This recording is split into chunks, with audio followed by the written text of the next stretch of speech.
welcome to this week's Unikernel Application Spotlight. This week we are looking at HiveMQ. This is a MQTT broker and it's written in Java. It's been around for a while.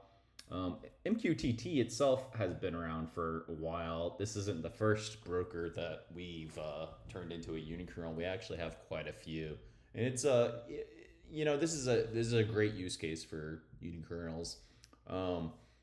MQTT is basically synonymous with IoT, Edge. If you just look at some of the use cases, like HiveMQ points out, for instance, whether it's automotive or energy or smart this, smart that, logistics.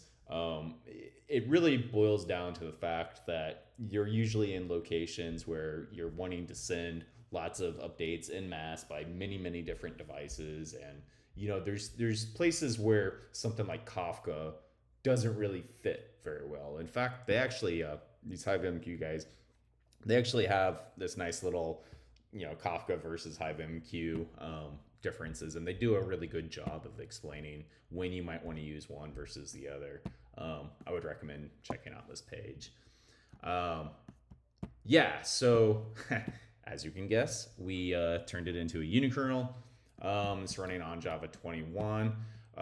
One of the things I ran into when I was packaging this up, and this is just, again, Unikernels are a different way of packaging. So generally speaking, if you're not the one who wrote the software, you might run into things that you're not aware of. One of the things I ran into here was I was using JNI for leg RocksDB. And so it was kind of trying to figure out, like, okay, well, it needs this and this and this. At first, I didn't know because it was relying on the OS name. So that's a saying, like literally os.name. And you can set that to Linux to kind of fake it. That gave me the next clue to where I needed a couple libraries that weren't actually known because they're loaded at runtime. So we added those. But anyways, you get a nice little package. I defaulted the base volume size to 700 megs on this. I think it can be a lot less, but that's just kind of what I was playing with. Let's go ahead and pop it open. I have this one running. You can kind of see it booted up a little bit slower than running native. Like most of my videos, I'm running this AMD 64 package on a ARM machine. And so because of the translation layer, you lose some performance. Generally in production, you're not going to do that though. You're just going to be running directly on the same architecture. If there's enough interest, we can cut an ARM package for this as well, and then you'll see that boot time go away. So anyways, yeah, pretty simple. I'll just blow it up so everybody can see.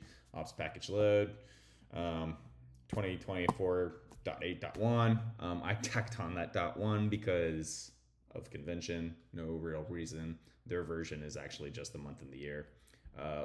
Port 1883, obviously the Arch. And so what we can do is we can go ahead and subscribe. What's the IP on this? 68.195. So we're going to go ahead and subscribe to the topic test. And now let's go ahead and publish some messages, right? And so you can say, hey, hello, and just keep on doing it.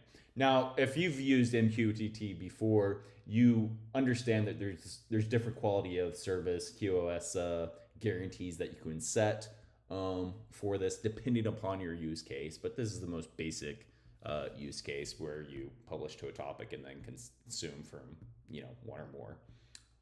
Anyways, that was a quick whirlwind tour of running the HiveMQ Community Edition server as a Unikernel. Till next time.